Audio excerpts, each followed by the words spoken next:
Monsieur, Mesdames, bonsoir. Le président de la République, chef de l'État, son Excellence Issoufou Mahamadou, a quitté Niamey ce mardi 27 août 2013 à destination de Paris en France, où il effectuera une visite de travail et d'amitié. Le chef de l'État est accompagné dans ce déplacement, notamment de M. Seydou Sidibé, ministre directeur de cabinet du président de la République, M. Abdrahmane Meyaki, ambassadeur du Niger à Paris.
Pour sa part, le président de l'Assemblée nationale, Amadou, s'est entretenu ce matin avec le président du Conseil national de transition de la République centrafricaine, Alexandre Ferdinand. Juste après ce tête-à-tête, le président Alexandre a eu droit à une visite guidée des locaux du Parlement nigérien. Issoufou Nomao, Mamoudou Idrissa Ousmane. Arrivé à l'Assemblée nationale ce matin, Alexandre Ferdinand Guendé a été tout d'abord reçu en audience par le président de l'institution, Mahamadou. Des salutations et des échanges fraternels ont marqué cette rencontre entre les deux personnalités. Ensuite, il est conduit par le premier vice-président de l'Assemblée nationale, Mamadou Marté, pour visiter les locaux du Parlement nigérien en pleine rénovation. Du cabinet du président de l'Assemblée en passant par l'hémicycle jusqu'au chantier en cours devant habiter les bureaux des vice-présidents, le président Alexandre Ferdinand Guendé a minutieusement observé et admiré l'architecture de l'Assemblée nationale du Niger et son nouveau visage reflétant l'image d'institution moderne. Cependant, l'aspect le plus important de cette visite est l'expérience que le président du Conseil national de transition centrafricaine, Alexandre Ferdinand Nguendé, a voulu effectuer dans notre pays. Mais surtout, la consolidation et le renforcement des liens d'amitié entre le Niger et le Centrafrique. Le Niger et la République centrafricaine ont des points communs sur le plan politique, sur le plan économique. D'ailleurs, sur le plan politique, ces deux pays ont connu des moments de turbulence politique. Et le Niger vient de connaître une transition de 18 mois. Et l'actuel président de l'Assemblée nationale avait eu par le passé à jouer des rôles importants dans les moments difficiles que le Niger a connus.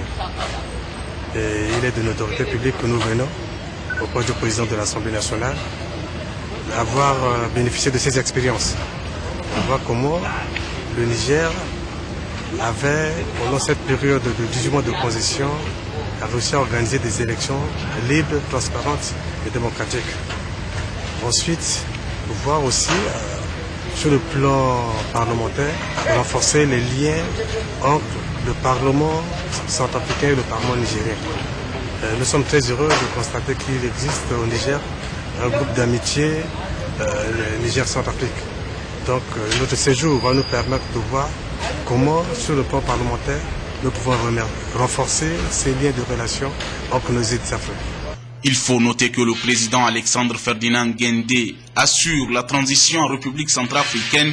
Il est donc important pour lui de l'assurer en mieux à travers l'organisation des sélections libres et transparentes et la mise en place d'institutions fortes et crédibles. Cet après-midi, le président du Conseil de transition de la République centrafricaine a rencontré le groupe d'amitié Niger-Centrafrique à l'Assemblée nationale au centre des échanges de la coopération interparlementaire entre les deux pays. Nous y reviendrons demain. La 8e promotion des éditeurs de justice a reçu ses diplômes cet après-midi au Palais des Congrès, formé par l'École nationale d'administration et de la magistrature ENAM de Niamey. Cette promotion est baptisée Diallo Ousmane Mbassarou, nom de l'ancien président de la Cour suprême du Niger. Abariamiti Yahyaroukou. La 8e promotion des éditeurs de justice formés en magistrature à l'École nationale de l'administration et de la magistrature ENAM vient honorer et compléter les 188 autres déjà en activité.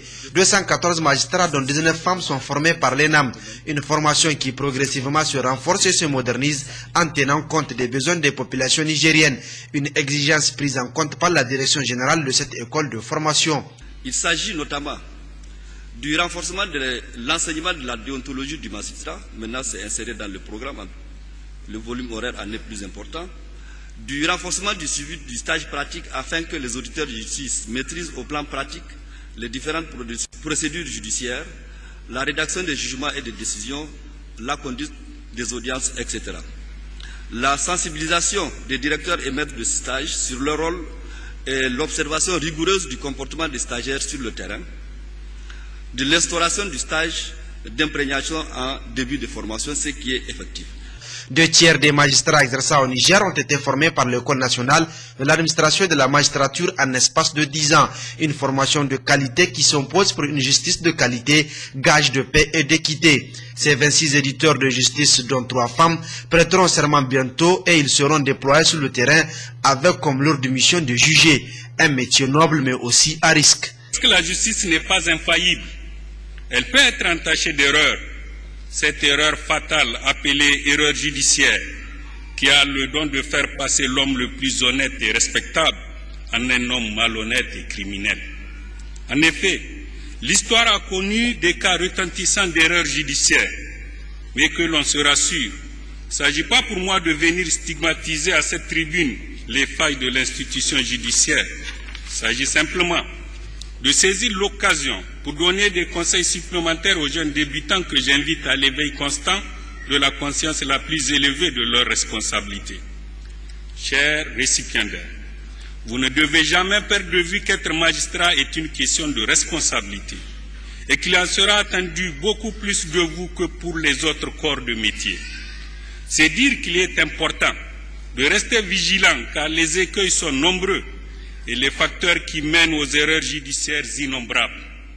J'attirerai cependant votre attention sur les procédures d'enquête malmenées ou même bâclées, les procédures d'instruction ou de jugement menées dans la négligence ou la précipitation, dans la paresse ou l'acharnement, les expertises qui ne sont pas à la hauteur, les témoins qui mentent et trompent juges et enquêteurs.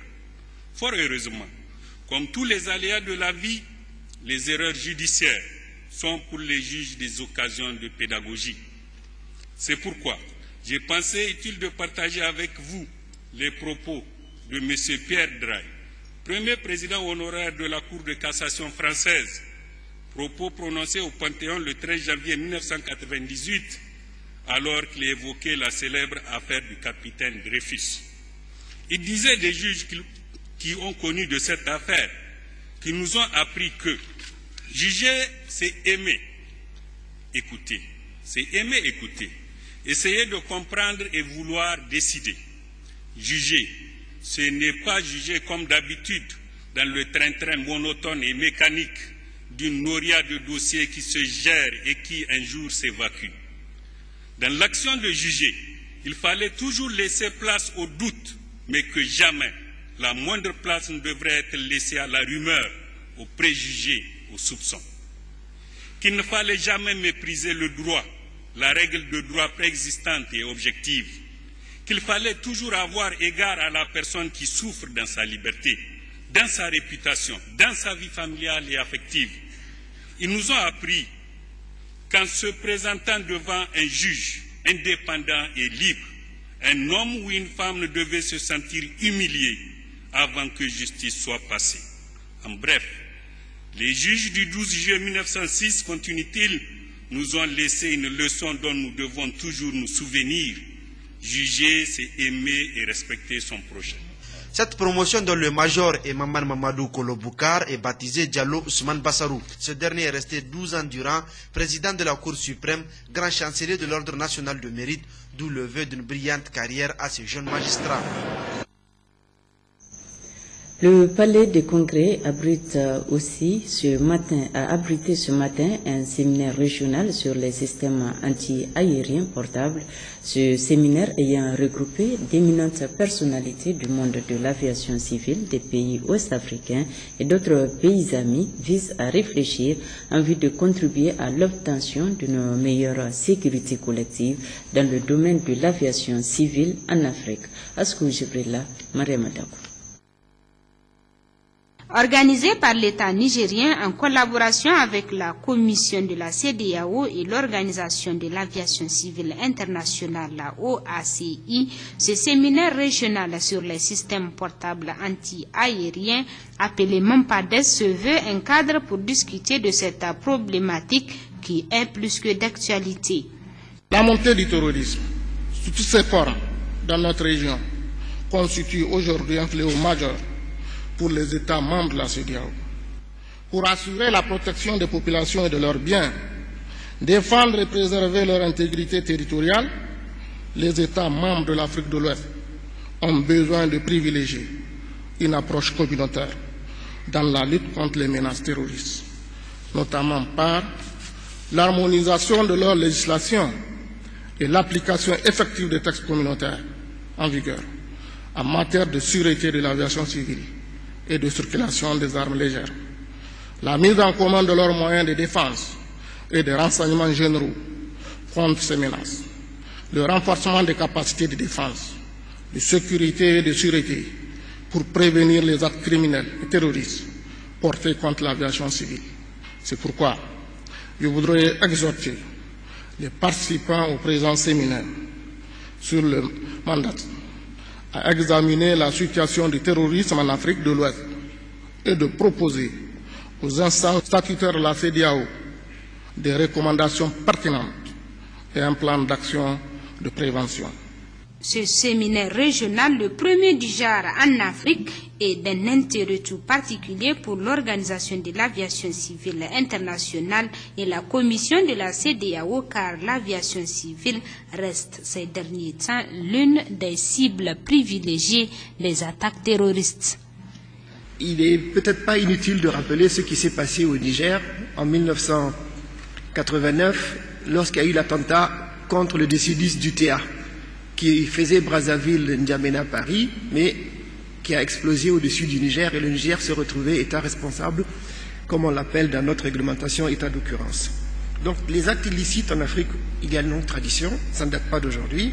Donc pour nous, c'est une préoccupation. Les actes illicites ont déjà été posés, et nous souhaitons que dans le contexte actuel de la région et du monde, qu'on s'assure que toutes les mesures sont prises. L'objectif du présent séminaire consacré aux missiles portables sol-air, qui se tient pour la première fois en Afrique de l'Ouest, sinon en Afrique, a prévu de regrouper toutes les parties prenantes du secteur aérien, administration de l'aviation civile, experts en sûreté aéroportière, compagnies aériennes, gestionnaires d'aéroports, services de navigation aérienne, police, gendarmerie et renseignements généraux pour réfléchir et rechercher des solutions efficaces contre ces menaces terroristes répétées visant les installations et équipements des aéroports, les avions, les passagers, les populations et les travailleurs dans le transport aérien. Ce séminaire régional sur les MANPAD a été élargi à des États amis voisins concernés par les mêmes menaces terroristes, tels que l'Algérie, le Cameroun, la Libye, le Maroc, la Mauritanie et le Tchad, afin d'engager une approche régionale cohérente.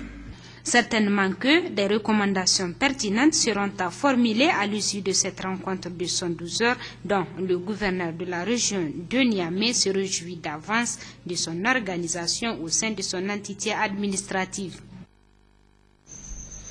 Les assises du comité d'orientation du réseau des instances africaines de régulation de la communication, c'est ce mardi à Niamey. Cette réunion vise entre autres à évaluer l'exécution de la mise en œuvre du plan d'action 2011-2013 du réseau. Absatou Mamadou Baro Koba. Organisée par le réseau des instances africaines de régulation de la communication RIARC, cette réunion du comité d'orientation a enregistré la présence des représentants des pays membres du comité, à savoir le Bénin, le Maroc, la Tanzanie et le Niger. Cette rencontre, faut-il le rappeler, vient en prélude à l'organisation de la 7e conférence des présidents des instances africaines de régulation de la communication qui se tiendra très prochainement à Niamey. Plusieurs points seront examinés au cours des travaux, dont entre autres des discussions sur la vie et le fonctionnement du réseau. Nous aurons à examiner le rapport de présentation des tâches effectuées par le secrétariat exécutif de notre réseau depuis la réunion du comité tenue à Arusha. Nous allons également examiner et adopter le rapport de la réunion des points focaux des pays anglophones organisée par la Tanzanian Communication Regulation Authority. En outre, le comité d'orientation va évaluer l'exécution de la mise en œuvre du plan d'action 2012-2013 du RIAC par la présidence en exercice. Nous aurons également au menu de l'agenda des discussions sur la vie de notre réseau, son fonctionnement, les nouvelles adhésions et les candidatures à la vice-présidence, étant entendu que le Niger assurera d'office la présidence à la suite de la 7e CERCAF.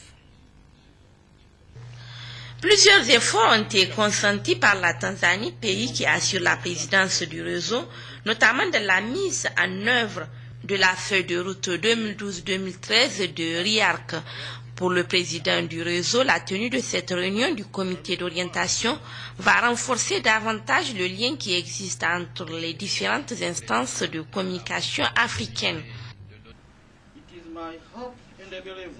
J'espère que notre comité d'orientation va discuter et arriver à des recommandations qui vont nous permettre d'améliorer la performance de notre organisation au bénéfice de nos pays respectifs. Cette réunion a enregistré la présence du président du Haut Conseil de la communication du Tchad, également vice-président du réseau francophone de régulation des médias REFRAM, ce qui prouve une fois encore l'excellence du rapport qui existe entre le REFRAM et le RIARC. Autre rencontre, celle tenue samedi dernier dans la commune rurale de Dirgou, département de Bilma, entre autorités civiles et militaires de la région d'Agadez et celle de la région du sud de Libye.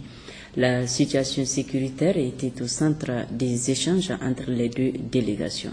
Malika Abdraman, Moussa Efale. C'est la salle de réunion de la commune rurale de Durkou qui a servi de cadre aux travaux de la deuxième rencontre relative à la sécurité transfrontalière. Il convient de souligner que la délégation de la région d'Agadez est conduite par le préfet du département de Bilma Fougoubakar, qu'accompagne le commandant de la zone de défense numéro 2, le colonel Nomadari, et la délégation venue du Fezzan, le sud de la Libye, est conduite par Barka Ouardougou Mahdi, président du Haut Conseil militaire de la région de Mourzouk, comprenant aussi l'ancien ambassadeur de Libye au Niger, Suleiman Ahmad, et une forte délégation de chefs de canton. Plusieurs interventions ont été prononcées au cours de cette importante cérémonie. Dans son discours de bienvenue, le maire de Durkou se réjouit du choix porté sur sa commune. Dans le discours d'ouverture qu'il a prononcé, le préfet du département de Bilma a, au nom du gouverneur de la région d'Agadez empêché et des populations du Kawar, souhaité la chaleureuse bienvenue à la délégation libyenne et celle de la région d'Agadez pour avoir fait le déplacement de Durkou. Il a transmis les salutations de son Excellence Mohamed Youssoufou, président de la République, chef de l'État, chef suprême des armées, à son Excellence Ali Zedan, Premier ministre provisoire de Libye. Permettez-nous d'adresser les salutations fraternelles de son Excellence Alhaji Issoufou Mahamadou, président de la République du Niger, chef de l'État, chef suprême des armées, à son Excellence le Premier ministre, chef du gouvernement, M. Ali Zedan de la Libye. Il n'est un secret pour personne que sans sécurité, il n'y a point de développement auquel tous les États du monde prétendent pour leur peuple.